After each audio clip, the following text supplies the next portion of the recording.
12. Ano po? Ako po ibabasa sa New Living Translation. Ayan, nasa ating screen. Ano po, yung mga Bible, pwede po ninyong sundan sa ating screen. For those who have your Bible, ano po, pwede ninyong sundan sa ating mga hawak na Biblia. Sabi po ng talatang 1, after saying all these things, Jesus looked up to heaven and said, Father, the hour has come. Glorify your Son, so we can give glory back to you. Verse 2, for you have given him authority over everyone.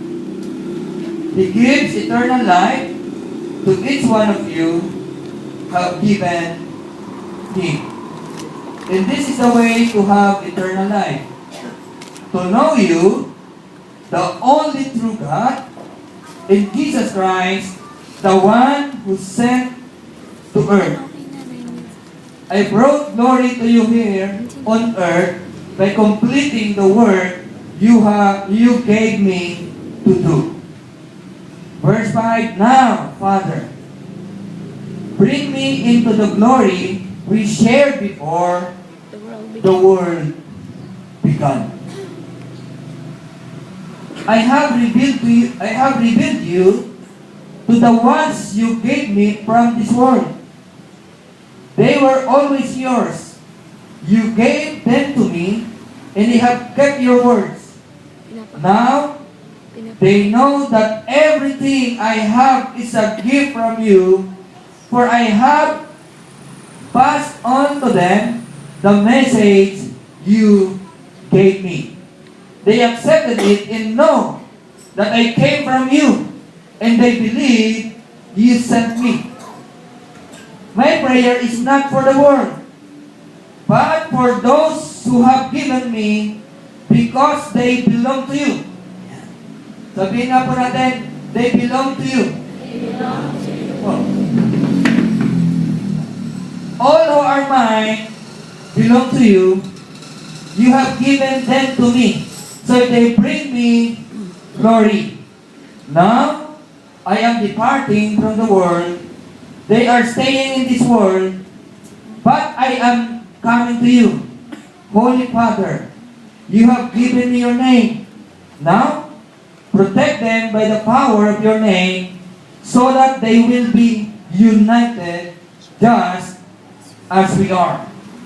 During my time here, I protected them by the power of the name you gave me.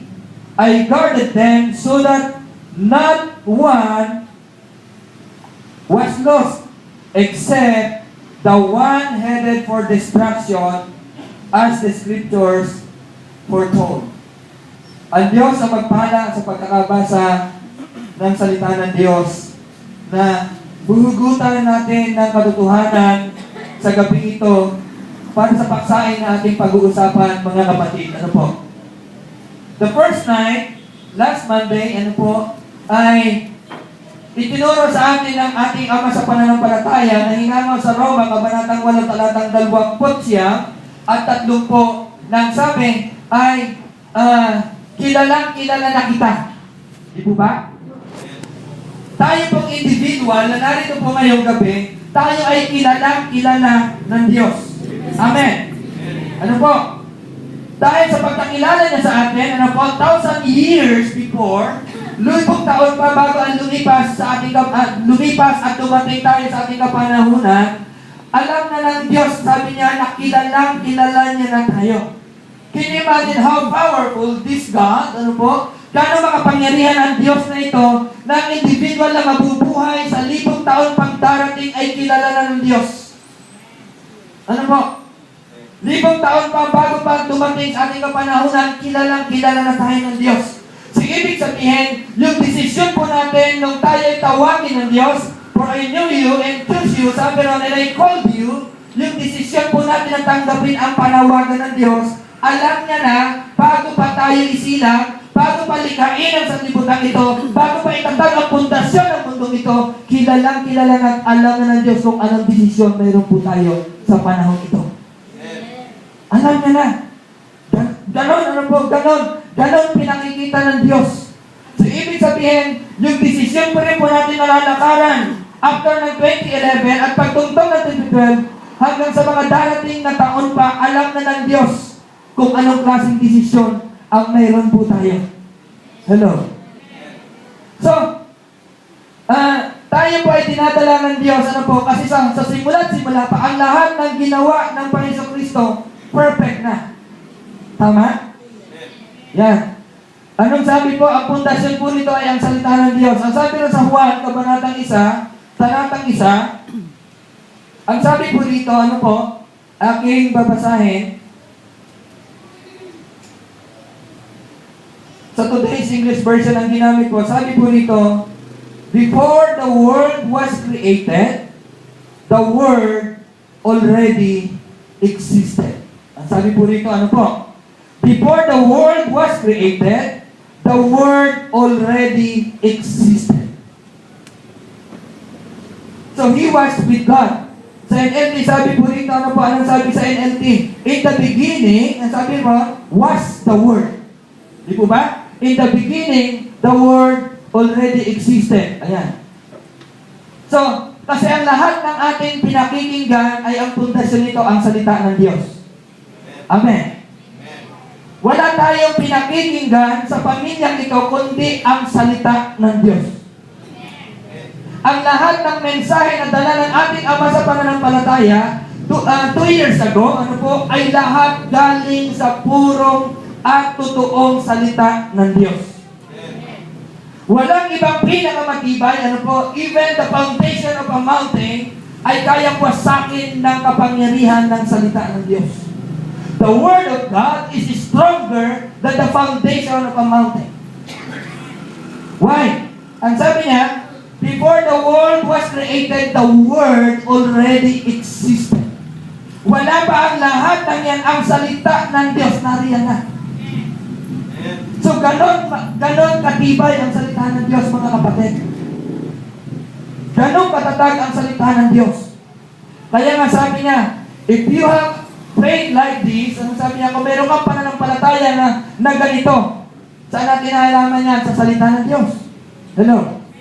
Di po ba? Doon natin nakuha yan, sabi niya. Sabi ng salita ng Diyos, kung meron kang ganitong pananampalataya, yung sinabi niyan ay salita ng Diyos. Hello? Sabihin mo sa bundok na yan, pwedeng tumalon yan. Hello? Matibay ba? Kung nasa ng bundok, kung mas matibay ang salita ng Diyos. Hello? Mga kapatid, ang tinanggap po natin salita ng Diyos, matibay at matatag. At ito ang pundasyon ng lahat ng bagay na ating nakikita sa panahon ito. Ano po? Kaya sabi niya, at ang salitang ito ay siyang Diyos. Ay siyang Diyos. Di po ba? At sa verse 2, ang sabi po roon, ano po? He existed in the beginning with God.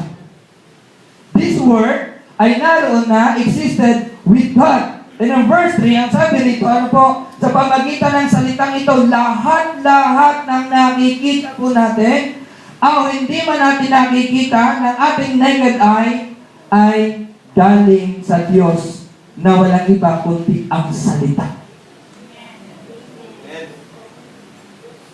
Kailan niyo po nakikita ang salita? Kapag? Ano po? Kapag ginagawa. Word is spirit. Tama. Yan. And this word, sabi sa English, kailangan kumilos. Kapag kumilos, yan ay verb. At kapag yan ay kumilos, hindi pwedeng walang mangyayari. There's something to happen the moment that this word of God